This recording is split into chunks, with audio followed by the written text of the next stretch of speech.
Bienvenue à In Studio. Il me fait plaisir de continuer avec vous cette série de messages que nous avons commencé sur un sujet combien important et capital, celui des tempêtes. Notre série s'intitule « Quand la tempête se déchaîne contre toi ». Le message d'aujourd'hui s'intitule « Délivre-nous de la tempête collatérale ». Pour ceux qui nous ont rattrapés au cours de cette série, au courant des séances précédentes, nous avons établi certaines vérités importantes que nous voyons dans la parole de Dieu, mais aussi que nous voyons dans la vie de tous les jours. Nous avons établi, premièrement, qu'il existe deux grandes catégories de tempêtes, ou bien deux grandes familles de tempêtes. La première catégorie, ce sont les tempêtes saisonnières. Les tempêtes saisonnières, ce sont une série de problèmes, de crises, des situations difficiles ou, comme d'autres personnes aiment les appeler, des déserts que nous traversons qui sont liés à notre destinée. Donc, pour nous faire avancer, Dieu nous fait passer par certaines épreuves, certaines situations, comme Israël, sorti de l'Égypte, a dû traverser le désert. Nous traversons certaines difficultés, certains problèmes qui sont liés à notre destinée. Nous avons aussi établi que les tempêtes saisonnières ne sont pas des tempêtes dont on peut se défaire. Ce sont des tempêtes qui sont liées à nous, liées à notre destinée. Elles viennent, elles s'attachent à nous, elles font partie du plan de Dieu pour notre vie. Ce qui nous permet évidemment de quitter un peu l'évangile bonbon qui nous dit que tout sera simplement bénédiction et joie, mais à la vie chrétienne s'attache aussi la dimension d'épreuve, la dimension de passer par des temps difficiles. Mais ce que j'aime, c'est que la parole de Dieu nous dit que dans toutes ces choses, dit Jésus, l'apôtre Paul, que nous sommes plus que vainqueurs par celui qui nous a sauvés. La deuxième catégorie des tempêtes ou des crises que nous pouvons voir dans notre vie, ce sont les tempêtes hors saison. Donc, en revenant en arrière, dans les tempêtes saisonnières, nous avons deux types de tempêtes. Nous avons les tempêtes des fondations, tempêtes destinées à tester les fondations de nos vies, voir si nos fondations sont solides. Et nous avons les tempêtes de transition. Ce sont des tempêtes qui viennent dans nos vies lorsque nous passons d'une étape à une autre, d'une élévation à une autre, d'une bénédiction à une autre. Ces tempêtes viennent et elles font partie des cycles de la vie. Elles sont attachées à nous, où nous ne pouvons pas nous en défaire. La deuxième grande catégorie, comme je le disais tout à l'heure, ce sont les tempêtes hors saison. Les tempêtes hors saison, ce sont des tempêtes que nous déclenchons nous-mêmes par certains types d'activités que nous avons dans nos vies. La tempête que nous avons vue tout à l'heure, que nous avons vue dans la séance précédente, c'est ce que j'appelle la tempête, c'est ce que j'appelle la tempête de réajustement, tempête dans laquelle nous passons et que Dieu décide de réajuster notre course parce que nous sommes dans la mauvaise voie. Et nous avons vu au psaume 139, le verset 24, le psalmiste qui prie justement Dieu en disant « Sonde-moi, ô Dieu, et connais mon cœur, éprouve-moi. Regarde si je suis sur une mauvaise voie et conduis-moi dans la voie de la vérité. » Aujourd'hui, ce que nous allons voir, c'est ce message « Délivre-nous de la tempête collatérale » car dans les tempêtes hors saison, la dernière tempête est la plus dangereuse de toutes les tempêtes que j'appelle l'ouragan des tempêtes. La tempête dangereuse, c'est la tempête collatérale. La tempête collatérale. Alors, la tempête collatérale est une des tempêtes violentes parce que par la définition du mot collatéral, ce n'est pas une tempête que Dieu a prévue pour nous, mais c'est une tempête qui tombe dans notre vie par association. Par certaines associations que nous faisons, nous déclenchons certains types de tempêtes qui nous arrivent. Ce n'est pas que la tempête est destinée à nous, mais parce que nous sommes associés à un certain type de personnes, quand ces tempêtes arrivent dans leur vie, ces tempêtes arrivent directement dans nos vies et nous affectent. Et malheureusement, beaucoup de gens sont morts prématurément, beaucoup de gens ont perdu des emplois, beaucoup de gens ont perdu la vie, beaucoup de gens ont perdu leur famille à cause des tempêtes collatérales. Et combien il est important pour nous d'être enseignés, d'apprendre à reconnaître ces tempêtes et savoir comment nous dégager d'une tempête collatérale, car Dieu veut notre vie. Dieu ne veut pas que nous ayons une vie de souffrance et une vie de misère. Pour l'enseignement d'aujourd'hui, je vous invite à lire avec moi la parole de Dieu dans le livre de 2 Samuel, au chapitre 1, le verset 17 au verset 23. 2 Samuel, chapitre 1, le verset 17 au verset 23, un texte assez bien connu des lecteurs de la parole de Dieu. Voici ce que la parole de Dieu nous dit. « Voici le cantique funèbre que David composa sur Saül et sur Jonathan, son fils, et qu'il ordonna d'enseigner aux enfants de Juda. C'est le cantique de l'arc. Il est écrit dans le livre du juste. L'élite d'Israël a succombé sur tes collines. Comment les héros sont-ils tombés? Ne l'annoncez point à Gath. N'en publiez point la nouvelle dans les rues d'Ascalon, de peur que les filles des Philistins ne se réjouissent, de peur que les filles des incirconcis ne triomphent. Montagne de Gilboa, qu'il n'y ait sur toi ni rosée, ni pluie, ni champ qui donne des prémices pour les offrandes, car là ont été jetés les boucliers des héros, le bouclier de Saül. L'huile a cessé de les oindre devant le sang des blessés, devant la graisse des plus vaillants. L'arc de Jonathan n'avait jamais reculé et l'épée de Saül ne retournait point à vide. Saül et Jonathan, aimables et chéris pendant leur vie, n'ont été séparés dans leur mort. Ils étaient les plus légers que les aigles, ils étaient plus forts que les lions. Vous pourrez continuer la lecture chez vous, à la maison. Et ce que j'aimerais vous dire aujourd'hui, c'est que ce texte étant bien connu des lecteurs de la parole de Dieu, nous pouvons voir ici déjà d'entrée des jeux que la parole de Dieu nous dit que Saül et Jonathan sont décédés le même jour. Mais selon le plan de Dieu, selon la volonté de Dieu, c'est que Jonathan devait vivre plus longtemps parce que Jonathan était une personne bonne. Jonathan était une personne qui avait fait du bien à David. Jonathan était une personne qui avait investi dans la vie de David. Jonathan était la personne par qui David a pu émerger de l'ombre. Jonathan était la personne qui avait protégé la vie de David. Jonathan était la personne qui avait soutenu David, qui avait reconnu la royauté dans la vie de David. Jonathan était la personne qui avait reconnu l'onction de la royauté dans la vie de David et qui avait protégé David. Mais comment ça se fait qu'un homme qui a fait tant de bien, un homme qui a été une source de bénédiction pour loin de l'Éternel qui était David, comment ça se fait que Jonathan est mort? Jonathan a été victime, comme beaucoup de gens aujourd'hui qui servent dans nos églises, beaucoup de gens aujourd'hui dans la vie de tous les jours. Jonathan a été victime de ce que j'appelle la tempête collatérale. C'est une tempête hors saison qui a été violente, qui s'est abattue sur la vie de Jonathan. Et Jonathan est mort avant son temps. J'aimerais te dire de la part de Dieu que tu peux vivre. Tu n'es pas obligé de mourir avant ton temps. Tu peux vivre longtemps. Tu n'es pas obligé de subir les conséquences de la tempête collatérale. Dieu t'appelle à vivre. Dieu t'appelle à expérimenter sa puissance, à expérimenter sa visitation à un autre niveau.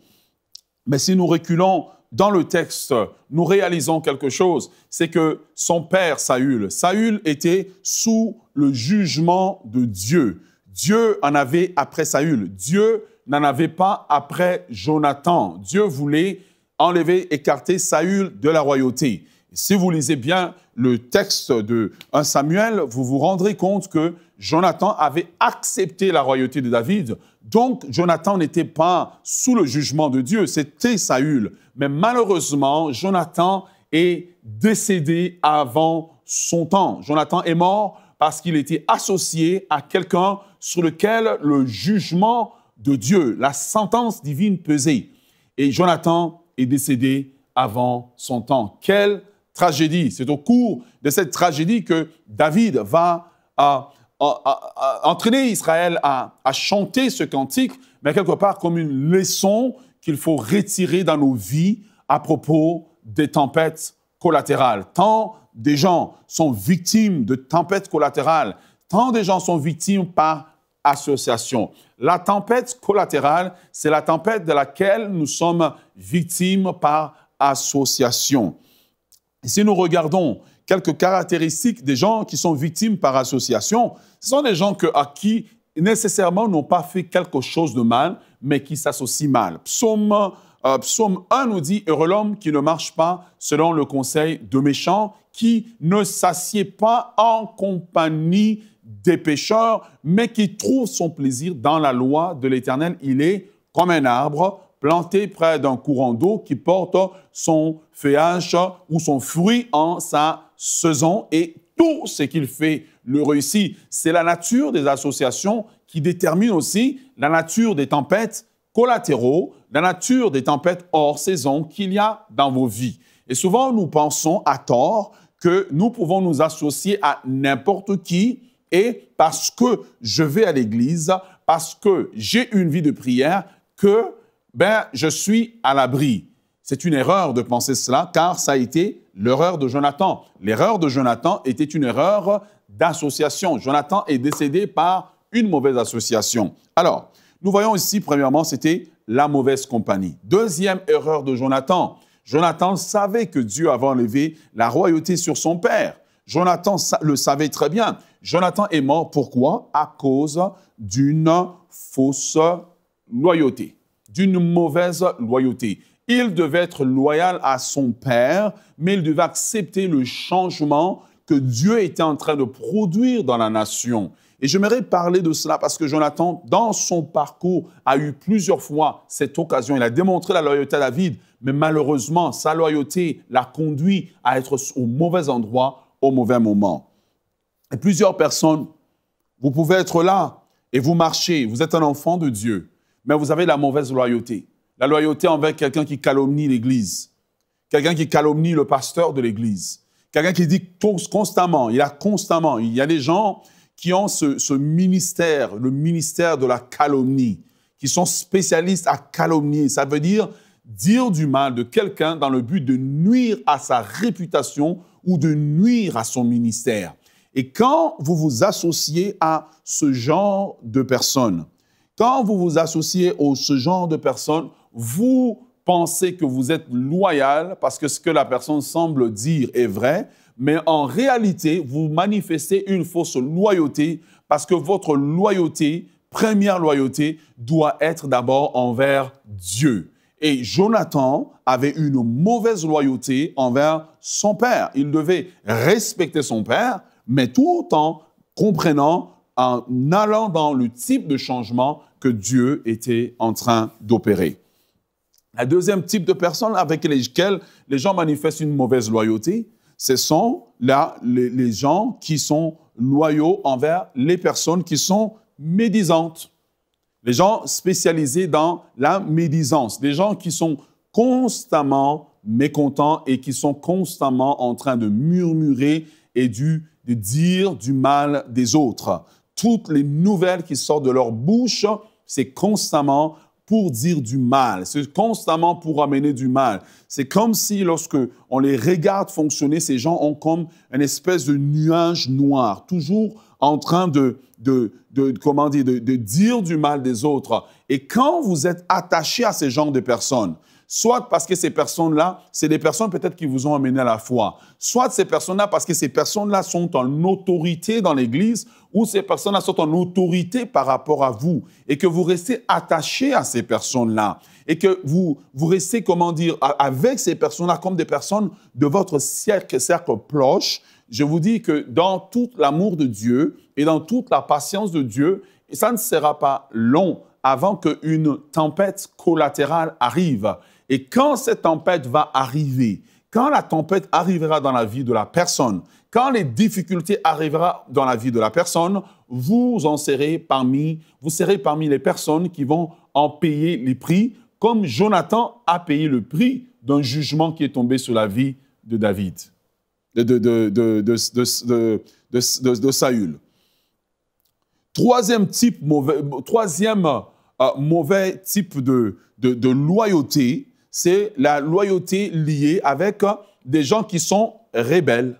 Il y a des gens qui sont par nature rebelles. Ils sont rebelles à leurs parents. Ils sont rebelles à leurs enseignants. Ils sont rebelles dans l'Église. Ils sont constamment en train de vivre dans une rébellion, de remettre tout le temps en question l'autorité établie, comme Dathan, Abiram ont remis en question l'autorité de Moïse, au point que Moïse était exaspéré et Moïse était énervé. Et pourtant, la Bible nous dit que Moïse était l'homme le plus patient de la terre. Mais même l'homme le plus patient de la terre n'en pouvait plus d'avoir des gens qui contestent tout le temps contre lui. Et combien de gens aujourd'hui vivent dans la rébellion, sont associés à des rebelles. Pourquoi? Parce que peut-être, après le culte, après le culte, le service du dimanche, c'est ces gens-là peut-être qui vous donnent, qui vous font rentrer dans leur véhicule pour vous amener à la maison. Peut-être parce que ces gens vous invitent chez eux à la maison. Peut-être parce que ces gens-là ont des grands biens et que vous espérez qu'en étant loyal avec eux, vous allez pouvoir bénéficier d'un cadeau à gauche ou à droite. Et quand Dieu a voulu frapper Dathan et Abiram, la Bible dit que Moïse a dit une chose. Moïse a dit à tout le peuple, éloignez-vous d'eux. C'était l'ordre que Moïse a donné. Parce que ceux qui ne s'éloignaient pas allaient être victimes de la tempête collatérale. Mes amis, ne jouez pas avec des gens qui sont tout le temps en contestation avec des leaders. Ne soyez pas associés avec des gens qui tout le temps sont en train de toujours montrer le point faible, montrer les erreurs du leader, montrer que là, il a fait mal. Il aurait dû faire de telle manière, il aurait dû dire de telle manière. Lorsque vous vous associez à ces gens-là, la Bible dit dans le livre des Proverbes que si tu t'associes à des gens sages, tu deviens sage. Si tu t'associes à des gens qui sont fous, eh bien, tu deviens fou. Nous devenons ce que nos associations sont. Associez-vous à des gens sages, vous deviendrez sages. Vous vous associez à des gens qui ont de la folie en eux, vous deviendrez tels que vos associations sont. Voilà pourquoi, dans ce message où nous faisons la prière de Dieu, à Dieu, de nous délivrer de la tempête collatérale, nous ne pouvons pas prendre à la légère nos associations, car vos associations déterminent votre destinée. Vos associations déterminent la qualité de vie que vous allez avoir. Vos associations peuvent rallonger votre vie ou bien vos associations peuvent écourter votre vie. Voilà pourquoi il faut éviter d'avoir le mauvais type de loyauté. La loyauté envers quelqu'un qui calomnie. Il faut s'éloigner de ce genre de personnes. La loyauté envers les gens spécialisés dans le ministère de médisance. Il faut s'éloigner de ce genre de personnes. La loyauté manifestée envers des personnes qui sont rebelles. Il faut s'éloigner de ce genre de personnes. J'aimerais rajouter pour vous dire, vous savez, la vie est trop courte pour juste la gaspiller en ayant le mauvais type de loyauté, juste attachant des mauvaises personnes. Il faut choisir ces associations. Il n'y a aucune amitié, aucune relation qui vous est imposée. Vous avez le choix et la responsabilité de choisir vos amis. Malheureusement, lorsqu'on regarde certaines personnes, ils sont plus soignés à choisir leurs chaussures, leurs habits qu'à choisir leurs associations. Les associations déterminent la destinée. C'est parce que David était à un moment donné connecté avec Jonathan que David a pu émerger en Israël. J'aimerais vous dire de la part de Dieu que vous ne pouvez pas être victime d'une tempête collatérale. La tempête collatérale, vous avez la capacité de l'éviter, vous avez la capacité de l'esquiver, vous avez cette capacité en vous. Il s'agit à vous-même de prendre la bonne décision. Alors, cela nous pousse à pouvoir nous aller au point suivant en nous posant la question, que faire lorsque vous êtes victime d'une tempête collatérale ou d'une tempête collatérale dans votre vie. La première des choses que j'aimerais vous conseiller de la part de Dieu, c'est faire ce que Moïse a dit au peuple d'Israël au temps lorsqu'ils étaient dans le désert. Lorsqu'il a vu le jugement, il savait que le jugement de Dieu allait tomber sur Dathan, sur Abiram et sur toute leur compagnie, sur Corée. Moïse a dit une parole, éloignez-vous d'eux. Éloignez-vous d'eux. Et c'est ce que le conseil que j'aimerais donner à quelqu'un. Est-ce que vous êtes en association avec un calomniateur? Quelqu'un que lorsqu'il va à l'église, tout ce qu'il voit, c'est le mal. Quelqu'un que lorsqu'il va à l'église, tout ce qu'il peut dire, c'est le mal. Il ne peut jamais dire quelque chose en bien. Éloignez-vous d'eux. Vous devez vous éloigner de ce genre de personnes. Vous êtes en train de vous attirer du feu sur votre vie. J'aimerais vous inviter de la part de Dieu à vous éloigner de ce genre de personnes. Éloignez-vous car bientôt, très bientôt, le Seigneur lui-même enverra des tempêtes dans la vie de cette personne et vous en serez victime. Deuxième des choses que vous devez faire, frères et sœurs, il faut avoir le courage. Lorsqu'on est mal associé, si on veut éviter la tempête collatérale dans notre vie, il faut que nous ayons le courage de dénoncer le mal. Ça veut dire d'avoir le courage de dire à la personne qui fait ce genre de choses, la personne qui marche dans les calomnies, la personne qui marche dans la médisance, la personne qui marche dans la rébellion. Il faut avoir le courage de dire à la personne, écoute, j'ai marché avec toi jusque maintenant, mais je trouve que la voie dans laquelle tu es n'est pas une voie qui glorifie Dieu.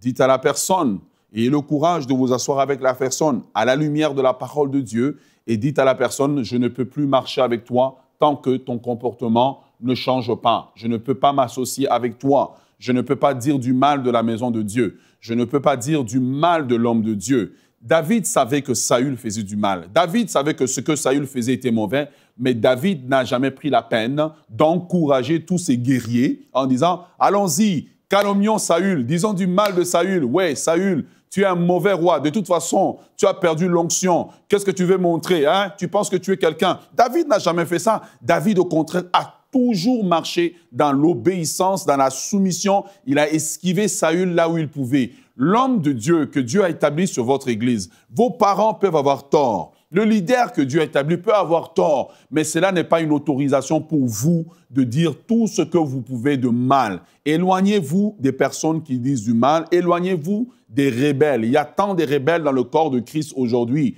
Ils déguisent cela sous une forme d'humilité, sous une forme d'être des chrétiens, des bérets qui vont examiner la parole de Dieu. En réalité, quand vous creusez bien, ces gens sont des rebelles et tout ce qu'ils veulent, c'est casser le ministère de quelqu'un. Il faut dénoncer le mal et vous allez arrêter l'hémorragie dans votre vie. Si vous n'avez pas le courage de dire à ces personnes pourquoi vous vous éloignez d'eux, ces personnes vont continuer, mais peut-être que par vous, vous allez peut-être empêcher que ces personnes-là continuent à marcher sur la voie de la destruction. Finalement, la dernière des choses que je vous encourage à faire, lorsque vous voyez quelqu'un, vous êtes sur cette voie-là, je vous encourage personnellement à vous repentir. Il n'y a rien de plus puissant que la repentance. Il ne faut pas simplement dire « je ne marche plus avec les personnes », mais vous devez aussi vous dire « écoute, là, j'étais sur une mauvaise voie. Seigneur, j'ai mal parlé contre telle personne. » Et parfois, avoir le courage d'aller voir la personne contre qui vous avez calomnié. Allez voir la personne contre qui vous avez fait de la médisance. Allez voir la personne contre qui vous avez fait de la rébellion. Une des choses qui manque aujourd'hui dans le corps de Christ, c'est d'avoir des chrétiens courageux. Des chrétiens qui sont capables de faire face à quelque chose qu'ils ont fait du mal, de dénoncer le mal et d'aller dire à une autre personne, voici ce que nous avons dit, je me répands du mal. Prie pour moi, je voudrais me repentir. Et nous avons besoin de nous repentir lorsque nous avons dit du mal, lorsque nous avons fait du mal. La repentance, c'est la clé. La repentance, c'est reconnaître le mal que j'ai fait, reconnaître le mauvais chemin sur lequel j'ai marché et prendre la décision de ne plus marcher sur ce chemin. C'est ce qui fera que Dieu aura miséricorde sur vous. Et je prie que quelqu'un, quelque part, alors que tu m'écoutes, je prie que ton cœur soit touché par ce message. Je prie que ton cœur tremble. Tu n'es pas obligé de terminer comme Jonathan. Tu n'es pas obligé de souffrir. Tu n'es pas obligé de souffrir à cause du péché de quelqu'un. Tu n'es pas obligé de souffrir à cause de la rébellion de quelqu'un. Tu n'es pas obligé de souffrir à cause de la médisance de quelqu'un. Tu n'es pas obligé de souffrir à cause de la rébellion de quelqu'un. Il est encore temps pour toi de te sortir de ce piège dans lequel tu es. Je prie que Dieu ouvre les yeux de ton entendement pour que tu puisses voir combien la voie sur laquelle tu es est une voie qui va amener ta vie à être brisée. Et plusieurs personnes ont perdu leur ministère, plusieurs personnes ont perdu leur famille. Et ils se demandent pourquoi. La conséquence, si vous grattez bien, c'est une tempête collatérale. C'est quelque chose qui est parvenu dans leur vie parce qu'eux-mêmes n'ont pas marché droit, eux-mêmes se sont mal associés. Les mauvaises associations attirent toujours la tempête collatérale. J'aimerais encourager quelqu'un aujourd'hui. J'aimerais encourager quelqu'un à avoir le courage. À avoir le courage d'abord de reconnaître que mes associations ne sont pas des associations qui glorifient Dieu. J'aimerais encourager quelqu'un à avoir ce courage-là, le courage de se lever, le courage de dire, écoute, j'ai marché dans telle direction jusqu'à aujourd'hui. Jusqu'à aujourd'hui, voici les difficultés. Combien de promotions vous avez manqué parce que vous êtes mal associé au travail? Combien de gens sont spécialistes à juste médire? Vous les voyez à l'église, ce sont des saints, des gens qui ils lèvent les mains en adoration, ils sont prêts à lever les mains, prêts à travailler dans l'église. Mais quand vous allez dans leurs emplois, ce sont des médiseurs, des spécialistes de la médisance. Ils font partie du syndicat des médisances, spécialisés en association des médiseurs, spécialisés en association des rebelles. Combien de personnes vous les voyez à l'église? Ils ont l'air d'être des saints, ils ont l'air d'être des hommes, des femmes parfaits, mais si vous entrez dans leur famille, vous regardez ces gens agir, vous vous rendez compte que ces gens, c'est des gens qui marchent dans la rébellion, c'est des gens qui marchent dans la médisance constante, incapables de pouvoir se réconcilier. Je vous appelle aujourd'hui, réconciliez-vous avec quelqu'un. Je vous invite aujourd'hui, allez vers quelqu'un. Je vous invite aujourd'hui, éloignez-vous du mal, éloignez-vous de ces gens. Vous allez détruire votre vie, vous allez détruire ce que Dieu a pour vous. Vous n'êtes pas obligé de passer par la tempête collatérale. Souvenez-vous que cette tempête collatérale, c'est une tempête que vous pouvez éviter. Vous n'êtes pas obligé de finir comme Dathan. Vous n'êtes pas obligé de finir comme Corée. Un feu n'est pas nécessairement obligé de sortir et puis vous dévorer. Alors soyez sages. Prenez le conseil de Dieu aujourd'hui. Changez de voie pendant qu'il est temps. N'appelez pas quelqu'un qui médit un ami. La personne qui médit avec vous, là, c'est la personne qui tue votre avenir.